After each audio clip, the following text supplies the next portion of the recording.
আজ শ্রাবণ মাসের শেষ সোমবার, আর আমরা তো শ্রাবণ মাসের প্রতিটা সোমবারই পালন করেছি, তাই আজও যাব আমরা শিবের মাথায় জল দিতে। আমাদের পাশের গ্রামে একটা শ্মশান আছে, আর সেই শ্মশানে ছোট্ট একটা শিব মন্দির আছে। মন্দিরটা খুবই সুন্দর, আমরা প্রতিবারই ওখানেই যাই, আজও ঠিক সেখানেই যাব।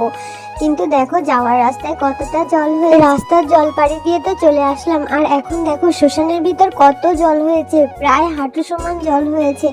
আর ওই যে দেখো দেখা যাচ্ছে দূরে, ওইটা হলো চিতা, ওখানেই আমাদের শেষ ঠিকানা। এই শ্মশানটা খুবই সুন্দর, একদমই নিরিবিলি জায়গা। আমরা তো প্রায় আসতাম, কিন্তু এখন তো জল হয়ে গেছে, আর বেশি দিন আসা যাবে না এদিকে।